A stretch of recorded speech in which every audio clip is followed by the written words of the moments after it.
जय जिनेंद्र पंडित जी। जय जिनेंद्र। मेरा प्रश्न ये है कि एक द्रव्य जो है दूसरे द्रव्य का कुछ नहीं कर सकता और विश्व में किसी के साथ अन्याय नहीं होता। तो इन वाक्यों को शास्त्र के रेफरेंस से बताइए प्लीज। देखिए, बहुत सुंदर प्रश्न है। और मैं आप सभी से कहना चाहता हूं कि एक द्रव्य दूसरे द्रव्य का कर्ता नहीं है। ये एक ऐसा मौलिक सिद्धांत है जैन दर्शन का, जो अन्य किसी दर्शन में इस तरह की बात नहीं है। यदि कभी आप कुछ फाइंडिंग्स करेंगे ना, खोजेंगे किसी चीज को कि जैन दर्शन की मौलिक विशेषता क्या है, माने जो सिर्फ जैन दर्शन में पाई जाती है, अन्य दर्शनों में इसकी चर्चा नहीं है, अगर इसकी आप खोज करेंगे तो ये एक पॉइंट आपको बहुत महत्वपूर्ण मिलेगा कि एक द्रव्य दूसरे द्रव्य का कर्ता नहीं है। प्रत्येक द्रव्य स्वतंत्र है और स्वतंत्र परिणमन कर रहे हैं। ये एक बहुत बड़ा यथार्थ सत्य है। लेकिन उन सब द्रव्यों के आपस में निमित्त नैमित्तिक संबंध इस तरह से हैं कि हमको ऐसा लगने लगता है कि एक द्रव्य दूसरे द्रव्य का करता है, ऐसा दिखाई देने लगता है। और भाषा भी हमारी कर्तृत्ववादी होती है। भाषा का स्वभाव होता है कि वो कर्ता की अपेक्षा से ही बात करती है। भाषा कभी इतनी सूक्ष्म विवेचन में नहीं जाती है, सामान्य व्यवहार की भाषा। इसलिए भी जगत के प्राय सभी लोगों के मन में और इस तरह की अवधारणा विकसित हो जाती है कि कर्ता है, एक द्रव्य दूसरे का कर्ता है। और जिन वाणी में भी व्यवहार की अपेक्षा से कुछ शैली प्रतिपादन में इस तरह के प्रसंग भी आते हैं, वहां इस तरह के वाक्य भी मिल जाते हैं। लेकिन अगर हम मूल सिद्धांत की खोज करते हैं कि वास्तविक सिद्धांत क्या है, तो हमारे आगमों में अन्यान्य संदर्भ हमको ऐसे मिलते हैं जिनसे ये बिल्कुल स्पष्ट है कि वास्तव में एक द्रव्य दूसरे द्रव्य का कर्ता नहीं होता है। इसके लिए हमको थोड़ा सा कर्ता शब्द की परिभाषा भी समझनी पड़ेगी। हम लोग क्या समझते हैं, कर्ता माने कोई दूसरे का कुछ बना दे, बिगाड़ दे, तो हम सोचते हैं ये कर्ता। कर्ता इसको बोलते हैं कि मैंने ऐसा किया और ऐसा हो गया, तो बोले ये इनका कर्ता हो गया। कुम्हार ने घड़ा बनाया तो घड़ा बन गया, तो कुम्हार घड़े का कर्ता हो गया। व्यवहार की भाषा में किसने बनाया पूछेंगे तो हमने तो नहीं बनाया, कुम्हार ने बनाया। तो व्यवहार में तो जगत में यही बोला जाएगा कि कुम्हार ने घड़ा बनाया। अब यही एक कारण कार्य का सिद्धांत है, जिसके कारण जो ईश्वर को कर्ता मानते हैं वो इसी कारण से ईश्वर की सिद्धि करते हैं। कार्य दिख रहा है, घड़ा दिख रहा है, तो जरूर उसका ना कोई कर्ता होगा। ये और दिख रहा है कि कुम्हार इसका करता है। इसी तरह ये जो जगत है, ये सृष्टि है इतनी सुंदर, ये भी एक कार्य है। ये दिख रही है बनी हुई, तो जरूर इसका कोई ना कोई कारण होना चाहिए। और वो कारण कौन हो सकता है? हम आप तो हैं नहीं जिन्होंने पेड़ पौधे बनाए हैं, नदियां बनाई हैं, पर्वत बनाए हैं। ऐसा हमारा सामने तो हम लोग दिखते नहीं है। ऐसे कोई कोई मनुष्य ने पहाड़ बना दिया हो या मनुष्य ने नदियां बना दी हो। तो ये जो प्रकृति है, आकाश है, काल है, ये किसने बनाया होगा? तो हमारी शक्ति सीमित है, लेकिन ईश्वर असीम शक्ति वाला है। और निश्चित रूप से इसका कारण ईश्वर होना चाहिए। तो जितने भी कर्तृत्ववादी लोग हैं, जो दर्शन है, और जितने क्या लगभग सभी कर्तृत्ववादी हैं, आप ये मान के चलो लगभग लगभग सब लोग किसी न किसी रूप में कर्तृत्व को स्वीकार करते हैं। ये थोड़ी भूमिका मैं इसलिए बना रहा हूं आपको कि हम जब भी अपने सिद्धांतों को देखते हैं ना, तो सिर्फ हमको अपने सिद्धांत नहीं देखने, हमको पूरे दर्शन जगत में उस सिद्धांत की क्या चर्चा है, और उन चर्चाओं को हमारे आचार्य जानते थे और उनको पढ़ते थे। फिर वे अपने शास्त्र लिखते थे। जैन आचार्यों माने जो श्रुत परंपरा से हमको मिला है, फिर उसके अकॉर्डिंग वो वर्तमान को देखते हुए बात को कहते थे। ऐसे बहुत सारे उदाहरण मिलते हैं। मैं आपको बताऊं, कर्ता शब्द जो है उसकी सबसे अच्छी परिभाषा आचार्य अमृत चंद्र स्वामी ने की है।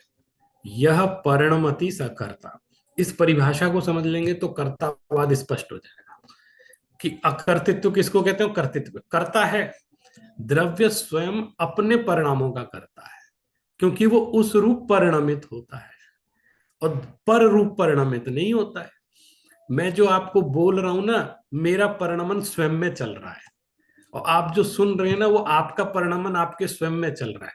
आप सुनने के करता है, मैं बोलने का करता हूं, क्योंकि ये मेरे बोलने के परिणाम हो रहे हैं और मैं बोल रहा हूं, मेरे शब्द निकल रहे हैं, मेरे भाव हो रहे हैं, तो मैं उस रूप परिणमित कर रहा हूं ना, अपने आप को उस रूप चेंज कर रहा हूं। तो यह परिणमति सा करता, वहां तो वो अपने अपने भावों का, अपने अपने परिणामों का करता जीव हो जाता है, लेकिन मैं आपके भावों का करता नहीं हूं, मैं आपके चिंतन का करता नहीं हूं। मेरे निमित्त से हो सकता है आपका चिंतन परिवर्तित हो जाए, लेकिन जो चिंतन का परिवर्तन होगा वो आपके अंदर की घटना है। तो आप अपने चिंतन रूप परिणाम के कर्ता होंगे, और मैं सिर्फ बोलने का करता हूं। तो मैं स्वतंत्र करता हूं, आप स्वतंत्र करता है। लेकिन व्यवहार में, जगत में, अभी आप कक्षा के बाद कहीं जाएंगे, कोई बात समझ में आ गई, तो आप ये कहेंगे उन्होंने मुझे ये समझाया। तो वो भाषा ऐसी बनेगी कि मुझे समझाने के कर्ता वो है, मैं हूं कि इन्होंने मुझे समझाया। और उसमें ये भी होता है कि जितने लोग सुन रहे हैं, हो सकता है किसी की समझ में ना आए, तो वो कहेंगे हम नहीं समझ पाए, तो उनका मैं करता नहीं हुआ, जबकि मैं पढ़ा तो सबको समान रूप से रहा था, सभी को समान रूप से बता रहा था।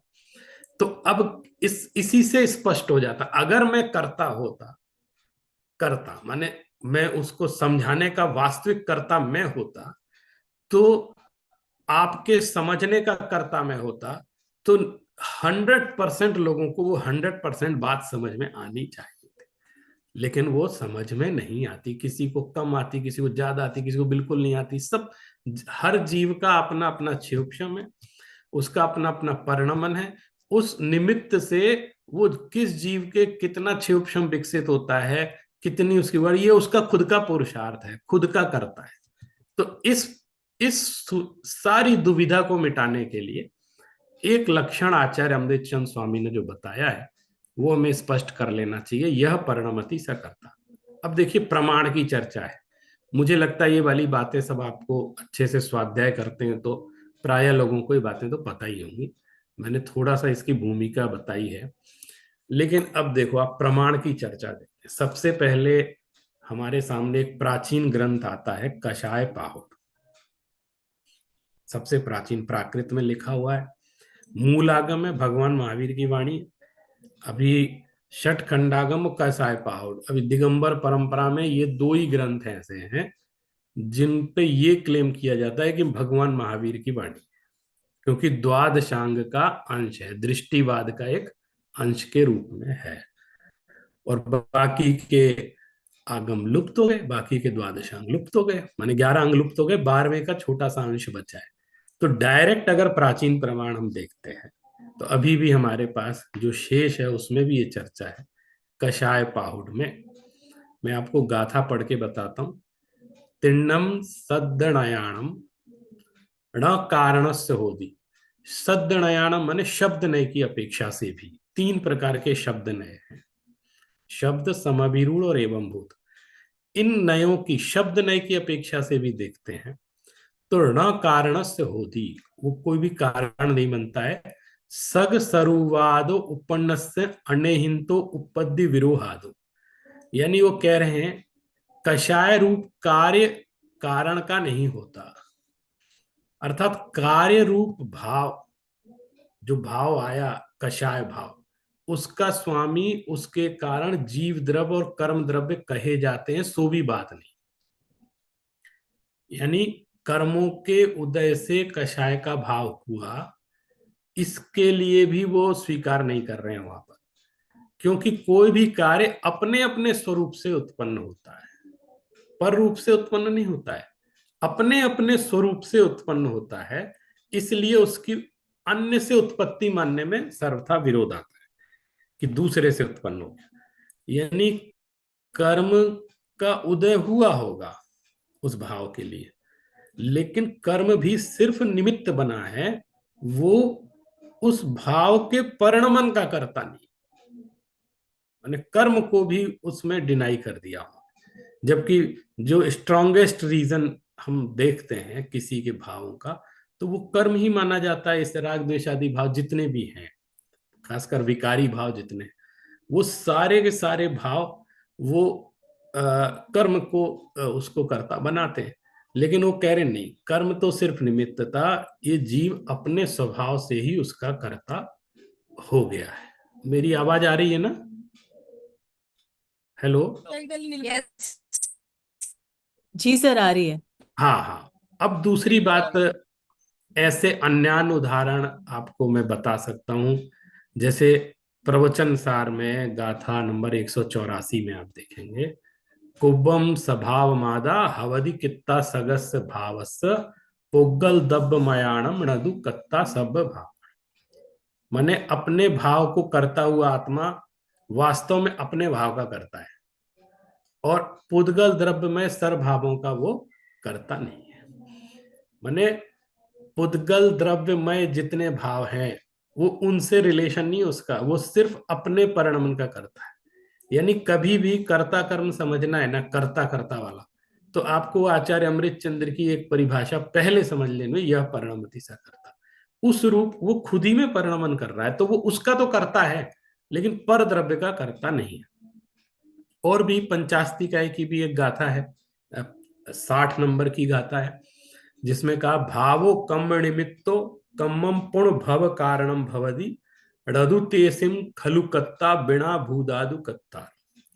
ये जो गाथाएं है ना, आपका तो निमित्त बन गया, लेकिन पिछले साल मैंने एकत्रित की थी, कहीं पर कोई चर्चा चल रही थी, तो कुछ कर्तावाद को प्रश्रय दिया जा रहा, तो वो उनको समझ में ही नहीं आ रहा था कि जैन दर्शन में अकर्तृत्ववाद, तो उनके लिए मैंने ये इकट्ठी की थी और आज काम आ गई सारी सारी गाथाएं। अब जब आपका प्रश्न आया तो मैंने कहा तो वही है, और कुछ इस निमित्त से और भी जोड़ी, जैसे कार्तिकेय अनुप्रेक्षा की कुछ गाथाएं हैं। मैंने लगभग ऐसे हजारों कथन हैं, तो वो अभिप्राय से ये बात निकलती है, लेकिन मैं जिन गाथाओं को या श्लोकों को कह रहा हूं वो डायरेक्ट इस बात को कह रहे हैं, सीधे सीधे। अभी यहां बोल दिया कि वास्तव में एक दूसरे का करता नहीं है, और अगला देखिए पंचाध्यायी में इदमत्र समाधानम कर्ता या कोपी न स स्वभावस्य पर भावस्य न कर्ता भोक्ता व तन निमित्त मात्र। बहुत मैं आपसे एक बात कहना चाहता हूं बिल्कुल सच्चे हृदय से, खासकर इस कर्ता कर्म के विषय में मैं बहुत स्पष्ट हूं और निश्चिंत हो गया हूं इसको समझ करके। नहीं, मुझे जितना मैंने अभी तक जो थोड़ा बहुत पढ़ा लिखा, जितना सुना, विद्वानों को सुना, स्वयं स्वाध्याय किया, मुझे और कोई विषय भले ही थोड़ा बहुत इधर उधर हो जाए, लेकिन ये विषय मुझे बहुत अत्यंत बिल्कुल हस्तामलक व प्रत्यक्ष है, बिल्कुल स्पष्ट हो जाता है। इसलिए मुझे टेंशन नहीं होती किसी चीज की, मैं बिल्कुल इसको स्पष्ट समझता हूँ। मैंने जहां कर्ता कहा जाता है वहां भी मुझे कोई दिक्कत नहीं होती, क्योंकि मैं वो अपेक्षा वहां समझ जाता हूँ क्यों कहा है। और जहां बिल्कुल मना कर, बिल्कुल हर चीज के लिए मना कर देते समय सार आदि ग्रंथों में, तो आप बिल्कुल कर्मों का भी कुछ नहीं है, सब पुद्गल भाव नहीं है, मतलब ये पुद्गल के हैं मेरे नहीं है, ये वाली बात भी समझ में आ जाती है तो क्यों कह रहे हैं ऐसा। मैंने एक तरफ तो कह रहे हैं तुम्हारे हैं, पुद्गल के नहीं है, और फिर कह देते हैं पुद्गल के ही है, पुद्गल के, ये राग द्वेष आदि सब पुद्गल के हैं, आपके कुछ नहीं। वो भी बात समझ में आ जाती है भैया ये क्यों ऐसा कहते। अब देखिए योग सार जो आचार्य मित गति का है, कोपि कस्यापि कर्तास्ति नोपकारापकार्यो उपकुर्वे अपकुर्वे हम मिथ्येति क्रियते मति ही। यानी इस संसार में कोई जीव किसी अन्य जीव का उपकार या अपकार नहीं कर सकता। ये बात इसलिए समझने लायक है कि सारा जो दुनिया में धर्म चल रहा है वो इस नाम पर ही चल रहा है कि उपकार उपकेर भाव की कोई, मैं एक दूसरे का उपकार करता हूं, ये मिथ्या बुद्धि है। देखो योग सार में स्पष्ट कहा। फिर आप कोई भी जिज्ञासु ये प्रश्न भी कर सकता है कि हमारा तो जो सिंबल है जैन धर्म का, उसमें परस्परोपग्रहो जीवा नाम ये सूत्र लिखा हुआ है, और उसकी जो व्याख्या है वो यही है कि जीवों का परस्पर उपकार होता है। और यहाँ कह रहे हैं कोई किसी का उपकार नहीं करता। ये क्या मतलब परस्पर कंट्राडिक्ट ऐसा क्यों आता है, विरोध क्यों दिखाई देता है? ये कुछ नहीं, सब विवक्षा का फर्क है। एक तो इतना स्पष्ट जान लीजिए, उपकार उपके भाव को क्यों इन्होंने मना किया। दूसरे का उपकार करता हूं, अपकार करता हूं, बोले मिथ्या बुद्धि। एक तो उपकार शब्द से हमें ऐसा लगता है कि हमारी कोई बुद्धि काम कर रही है, खासकर चेतना से जुड़ी हुई। जब जीव परस्पर उपग्रहो जीवा नाम, तो जीवों का परस्पर उपकार होता है। आप देखो जीवों का ही नहीं होता है, प्रत्येक द्रव्य का परस्पर उपकार होता है। अकेले जीव द्रव्य से क्यों उसको जोड़ रहे हैं? और जो किसी का भला करने का जो भाव है, ये जो अंदर में आता विकल्प उठता है भला करने का, ये और किसी द्रव्य में नहीं उठता है, क्योंकि वो चेतना है ही नहीं। वो ये सोचते ही नहीं मुझे किसी का भला, फिर भी वो एक दूसरे का उपकार करते हैं। हम लोग कहते हैं ना आकाश द्रव्य का क्या उपकार है, ऐसे प्रश्न पूछते हैं बच्चों से, तो कहते हैं अन्य द्रव्यों को अवगाहन देना, ये उसका उपकार है। अब बताओ वो आकाश द्रव्य ये सोच रहा मुझे इनका भला करना है और इनका बुरा करना है या कुछ भी करना है, नहीं सोचते। ये निमित्त नैमित्तिक संबंधों को उपकार कहा जाता है। और हम जो व्यवहार में उपकार समझते हैं, हम ये समझते हैं कोई गरीब है उसको दान दे दिया उपकार कर दिया, कोई भूखा है उसको खाना खिला दिया उपकार। ये बहुत हल्का अर्थ है उपकार का। उपकार मतलब होता है एक दूसरे का निमित्त बनना, और वो कर्ता नहीं कहलाता है। एक वाक्य आप लोग हमेशा याद रखना, निमित्त को कर्ता कहा जाता है, निमित्त कर्ता होता नहीं। अगर ये भेद विवक्षा नहीं समझेंगे तो तीन काल में बात समझ में नहीं। कहना अलग है और होना अलग है। कहने में कोई दोष नहीं है, कहा ही जाएगा, मतलब ऐसा नहीं चलेगा कि आप ऐसे कथन करने लग जाओ कि कुछ नहीं है, व्यवहार ही नहीं चलेगा जगत। लेकिन मान्यता कर्तृत्व की उसमें नहीं होती है, ये स्पष्ट रखना है। जैसे एक उदाहरण देता हूं, कोई मेरे घर आया, हमारे गुरुजी आए कोई हमारे घर, वो कहने लगे अरे तुमने बहुत अच्छा घर बनाया है ना, ऐसे। तो हम क्या कहते हैं, सब गुरुजी सब आपका है, ऐसे बोलते हैं ना, सब आपका है, मैंने कुछ नहीं किया है आपका। ये दूसरे पर कर्ता का भाव सौंपना, ये हमारी भारतीय संस्कृति की विनम्रता कहलाती है। कोई कहे आपने इतना किया, नहीं साहब हमने कुछ नहीं किया। और पूरी भारतीय संस्कृति में जैसे हम लोग तो ईश्वर को कर्ता नहीं मानते, लेकिन जो मानते हैं वो अपने को अकर्ता दिखाने के, अब अपने को अकर्तृत्व बताने के लिए, मैं कर्ता नहीं हूं, वो ईश्वर को कर्ता बना देते हैं। इस मामले में आप जैन दर्शन और अन्य भारतीय दर्शन एक समान है, ये खुद को तो कर्ता नहीं मानते। वो कह देते हैं ईश्वर करता है और हम कह देते हैं कि प्रत्येक द्रव्य स्वतंत्र है, करता है, एक दूसरे का कोई करता है। तो हमने कुछ नहीं किया, सब अपने आप को, और वो कहते हैं सब ईश्वर ने किया, यानी खुद को कर्ता नहीं मानते।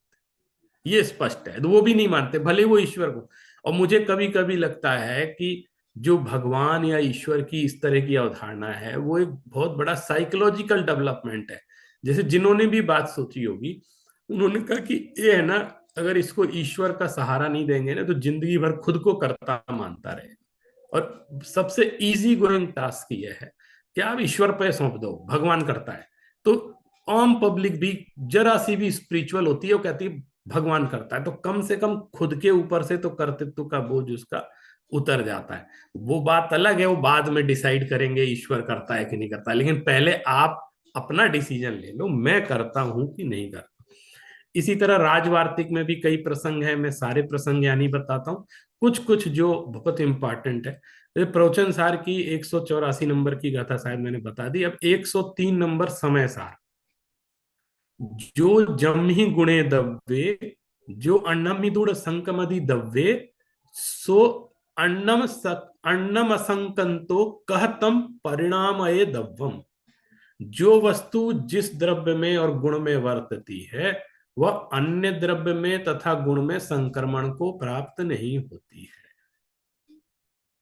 बदल कर उसमें मिले, संक्रमण के माने मिक्स, ऐसी नहीं कि वो उस रूप हो जाए, और अन्य रूप से संक्रमण को प्राप्त ना होती हुई वह अन्य वस्तु को कैसे परिणमा सकती है, यानी एक द्रव्य दूसरे द्रव्य को कैसे करता हो सकता है।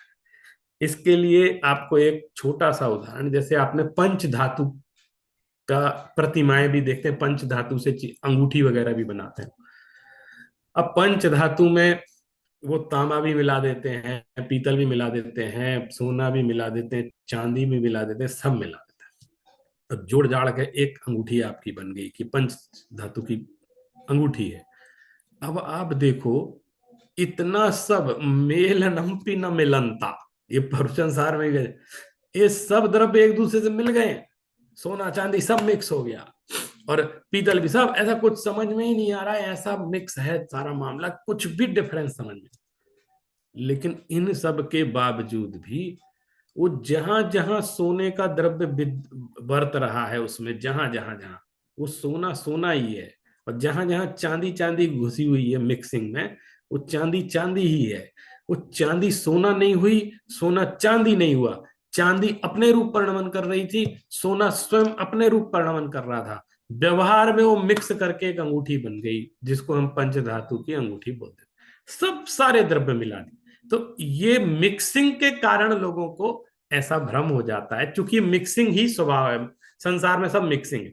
तो इसके कारण सिर्फ हमको तीर्थंकर परमात्मा ने वो सूक्ष्म तत्व बतला दिया कि भाई सब मिक्सिंग दिख रही है, जब तक ये मिक्सिंग देखते रहोगे, इसी में उलझे रहोगे, समझ में नहीं आएगी। लेकिन मैं आपको एक ऐसी दृष्टि देता हूं, सूक्ष्म दृष्टि, कि सब मिले हुए हैं लेकिन इसमें भी सब जुदा जुदा हैं, ये दृष्टि से मैं आपको स्पष्ट कर सकता हूं। और हमारा हम भी मिक्स हैं, अगर हमारे शरीर में क्या क्या नहीं है, एक आत्मा के साथ क्या क्या चक्कर जुड़े हुए हैं, लेकिन कह रहे इन सब के बीच भी मैं आपको आपकी शुद्धात्मा का दर्शन करा सकता हूं, सिर्फ भेद विज्ञान की विवक्षा से। इन सब के जो भी परिस्थिति है उसके साथ भी, जैसे राजवार्तिक में स्पष्ट लिखा, कर्तृत्व अपि साधारण क्रिया निष्पत्तौ सर्वेशम स्वातंत्र्य, यानी कर्तृत्व भी साधारण धर्म है, क्योंकि अपनी अपनी क्रिया की निष्पत्ति में सब द्रव्यों की स्वतंत्रता है।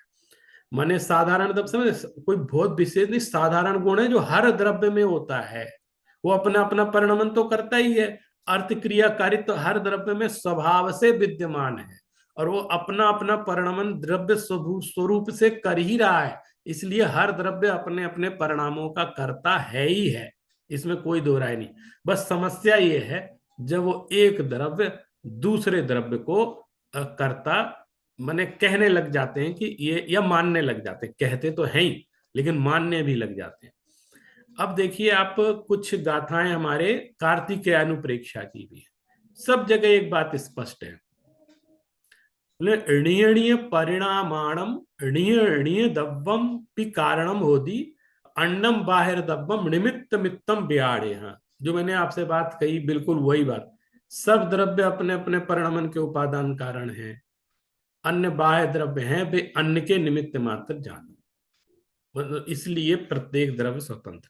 और भी दो चार गाथाएं इसमें हैं, कुल मिला के सार ये है कि एक द्रव्य दूसरे द्रव्य का कर्ता उपचार से कहा जाता है, होता नहीं है।